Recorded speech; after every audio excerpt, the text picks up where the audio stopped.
بسم اللہ الرحمن الرحیم جی، السلام علیکم۔ امید کرتا ہوں آپ تمام لوگ خیر و عافیت سے ہوں گے۔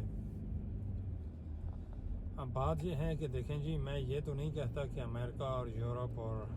باقی جو دبئی ہو گیا، سعودی عربیہ ہو گیا، یہ کوئی ایسے ملک ہیں جہاں پہ فرشتے رہتے ہیں کہ وہاں کرائم ہوتے نہیں ہیں۔ کرائم ہوتے ہیں پوری دنیا میں۔ ابھی آپ یہ دیکھیں کہ امریکہ اور یورپ اور یہاں پہ مرڈر ہوتے ہیں، بہت زیادہ کرائم یہاں بھی ہوتے ہیں۔ لیکن بات یہ ہے کہ جب تک عوام کا اعتماد وہاں کے جو سسٹم ہے نا اس پہ رہتا ہے، تو کوئی بھی انسان اپنے قانون کو اپنے ہاتھ میں لینا نہیں چاہتا، چاہے کسی کے ساتھ بڑے سے بڑا ظلم ہو جائے نا، یا چھوٹے سے چھوٹا مسئلہ بھی ہو جائے، لوگ جو ہیں وہ سسٹم کو فالو کرنا چاہتے ہیں۔ وہ ایک جوڈیشری سسٹم ہے یا ایک اپنا لا انفورسمنٹ کی جو ایجنسیز ہیں، لوگوں کو ان پہ یقین رہنا، یہ ایک سسٹم کی جیت ہوتی ہے۔ اب یہاں ان ملکوں میں ایسا ہوتا ہے کہ اگر آپ بے شک جتنے مرضی کمزور ہیں، اگر آپ کے ساتھ زیادتی ہوئی ہے، آپ جائیں، آپ پولیس اسٹیشن میں جا کے اپنی کمپلین کریں، اگلے اس چیز کی پرواہ نہیں کریں گے کہ جس انسان نے زیادتی کی ہے وہ کتنا بڑا کوئی طاقتور ہے۔ قانون جو ہے وہ اپنا کام کرے گا اور اس کو آپ نہیں روک سکتے، کوئی بھی اس کے راستے میں رکاوٹ بھی نہیں بن سکتا۔ یہاں یہ کانسیپٹ ہے ہی نہیں کہ کوئی کسی کی سفارش کرے۔ مجھے دیکھیں، میں اسٹیٹ ڈپارٹمنٹ کے ساتھ کام کرتے ہوئے مجھے 5 سال ہو گئے، میں نے تو کبھی ایسا کوئی واقعہ، یا میں انچارج بھی رہا ہوں مختلف اسٹیشنز کا، تو میں نے کبھی کوئی ایسا واقعہ نہیں دیکھا جس میں کوئی بزنس مین، یہاں میرے سامنے سب برابر ہوتے ہیں۔ ایک وہ بندہ جو ہوم لیس ہے، وہ بھی اسی پروٹوکول، اسی سسٹم کو فالو کرتا ہے جو کہ دوسری طرف وہ لوگ جو کہ بزنس مین ہیں، اور چاہے ان کے وہاں پہ یہاں پہ جتنی مرضی پراپرٹیز ہوں، وہ بھی اسی سسٹم کو فالو کرے گا۔ تو بات یہ ہے کہ سسٹم پر یقین رہنا جو ہے نا، اداروں پر یقین رہنا ہی اصل میں سسٹم کی کامیابی ہوتی ہے۔ اب بات کیا ہے کہ ہمارے ملک میں ہر انسان جو ہے نا وہ اپنی عدالت لگانا چاہتا ہے، اپنے طریقے سے انصاف لینا چاہتا ہے اور اپنے طریقے سے انصاف دینا چاہتا ہے۔ اس لیے ایسے یہ بہت ساری ویڈیو آپ کی نظر سے بھی گزرتی ہیں، میں نے بھی دیکھی ہیں کہ بہت زیادہ اگر لوگ کسی کو پکڑتے ہیں، یا کوئی انسان اگر کسی کے ساتھ زیادتی کرتا ہے جو کمزور ہے، تو وہ کیا کرتا ہے کہ اس کو طاقتور لوگوں کے زیر اثر لا کے جو ہے نا اس سے وہ ساری چیز منوائی جاتی ہے۔ تو یہ جو طریقہ کار ہمارے ملک میں چل نکلا ہے نا، یہ اصل میں لوگوں کا سسٹم پر سے اعتماد ختم ہونا، یہ بہت خطرناک چیز ہے۔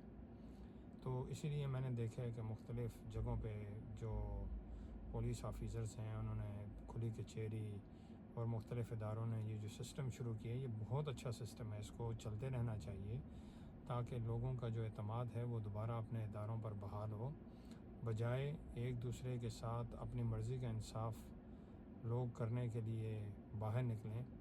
وہ اداروں کے سامنے اپنے آپ کو سرنڈر کریں، اداروں کے سامنے اپنی کمپلینز کریں، اور ادارے ان کو جو ہے وہ میرٹ کے مطابق انصاف دیں۔ یہ جو ایک طریقہ کار ہوتا ہے نا، جب آپ یہ چیزیں پہلے نہیں ہوتی تھی یا ہوتی تھیں تو اس طرح میڈیا میں نہیں آتی تھیں، کھلی کچہری سسٹم نادرا نے بھی شروع کیا، باقی پولیس افسران میں دیکھتا رہتا ہوں، بڑا اپریشیٹ بھی کرتا ہوں کہ اپنے آفس سے باہر نکلتے ہیں، گرمی میں سردی میں باہر لوگوں کے درمیان ان کو سنتے ہیں، اور جتنے بھی ان کے ماتحت افسران ہوتے ہیں ان کو وہاں پہ بلایا جاتا ہے، ان سے پوچھا جاتا ہے۔ تو اس طرح ایک عام آدمی کا جو ہے وہ اعتماد رہتا ہے اداروں پر، اور وہ کوئی ایسی کوشش نہیں کرتا کہ جس کی وجہ سے وہ اپنے قانون کو ہاتھ میں لے اور پھر یہ ایک مثال بن جائے باقی لوگوں کے لیے بھی۔ تو یہ بہت اچھی کوشش ہے، اس کو چلتے رہنا چاہیے، لیکن اس کے ساتھ ساتھ باقی اداروں کو بھی یہ کوشش کرنی چاہیے کہ وہ بھی لوگوں کو اسی طرح انصاف دیں تاکہ لوگوں کا اعتماد جو ہے وہ اداروں پر بحال ہو، اور لوگ اپنی جو ان کے مسئلے مسائل ہیں وہ بلا خوف بلا جھجک وہ اداروں کے جو سربراہ ہوتے ہیں، جو ہیڈز ہیں، ان تک پہنچائیں۔ تو اس کا فائدہ صرف عوام کو نہیں ہوگا بلکہ اداروں کو بھی ہوگا، لوگ ان کو عزت کی نگاہ سے دیکھیں گے، ان پر اعتماد کریں گے اور ان کے ساتھ کام کرنے کے لیے ریڈی رہیں گے۔ تو تو یہ بہت اچھا ایک انیشیٹو ہے جو شروع ہے گورنمنٹ نے کیا ہے، اس کو چلتے رہنا چاہیے، اور جو اس طرح کا سسٹم ہے تاکہ لوگ قانون اپنے ہاتھ میں لینے سے دور رہیں، تو وہ تبھی ممکن ہے جب ادارے بھی اپنا اعتماد عام لوگوں تک جو ہے نا بحال کرنے میں کامیاب ہوں گے۔ تو یہ یہاں کا بھی یہی سسٹم ہے جی، اداروں پر لوگوں کا اعتماد ہے، جس کی وجہ سے کوئی انسان اپنے ہاتھ میں قانون لینے کی جرت یا وہ سوچتا بھی نہیں ہے، چاہے اس کی چھوٹی سے چھوٹا مسئلہ ہے یا بڑے سے بڑا مسئلہ ہے، آپ وہ اداروں کے پاس جاتے ہیں اور ان کے مسائل کو سنا جاتا ہے اور ان کو حل کیا جاتا ہے میرٹ کے مطابق۔ تو یہی چیز ہمارے ملک میں بھی ہونی چاہیے، باقی ملکوں میں بھی ہونی چاہیے، تاکہ جو معاشرے کا پسا ہوا طبقہ ہے یا مظلوم لوگ ہیں ان کو انصاف ملے اور میرٹ کے مطابق ان کے مسائل کو حل کیا جائے۔ تو پھر اس طرح عوام اور ادارے ایک دوسرے کے ساتھ کام کرنے کو تیار رہیں گے۔ بہت سارا اپنا خیال رکھیں جی، میں انشاءاللہ اگلے ولاگ میں کسی اور ٹاپک کے ساتھ دوبارہ آپ کے ساتھ حاضر ہوں گا، تب تک کے لیے اللہ حافظ، السلام علیکم۔